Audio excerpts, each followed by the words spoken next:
হঠাৎ করে কৌটোর মধ্যে দেখলাম বেশ খানিকটা কাঁচা ছোলা পড়েছিল, তাই কাঁচা ছোলাগুলো দিয়ে কি করব ভেবে না পেয়ে আগে ভাবলাম ভিজিয়ে তো রাখি, পরে দেখা যাবে কি করা যায়। তো সন্ধেবেলা খিদে পেয়েছিল, তখনই ভাবলাম কাঁচা ছোলা তো ভেজানো ছিল, তাহলে কিছু একটা করা যাক।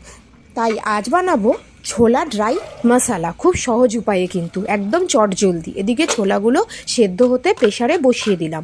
এদিকে দেখো পেঁয়াজগুলোকে আমি কুচি কুচি করে কেটে নিচ্ছি, একটা টমেটোও নিয়েছি কুচি করে কেটে নেওয়ার পরে 2-3টে কাঁচা লঙ্কা কুচি করে কেটে নিচ্ছি। এতে আমি কোনো গুঁড়ো লঙ্কা বা বাটা লঙ্কা দেব না। এদিকে দেখো রসুন, আদা, ধনে, জিরে আমি একটা পেস্ট বানিয়ে নিলাম।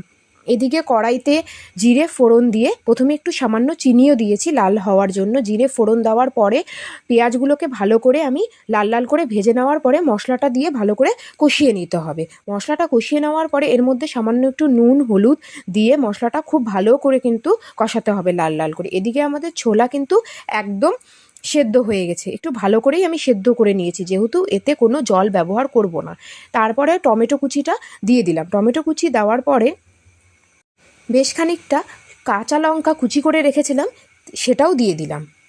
মশলাটা আমাদের এদিকে কষেই এসছে একদম। তারপরে যে ছোলাটা সেদ্ধ করে রেখেছিলাম ওটা দিয়ে দিলাম। আমি ওপর থেকে কিন্তু দেখো কাঁচা পেঁয়াজ কুচি আর রসুন কুচি দিয়েছি, এটা দিলে ভালো সেন্ট হয়। এই পেঁয়াজের যে জলটা বেরোবে এতেই ভালো মাখো মাখো হয়ে আসে। নামানোর আগে লেবুর রস দিলেই আমাদের এই ছোলা একদম রেডি।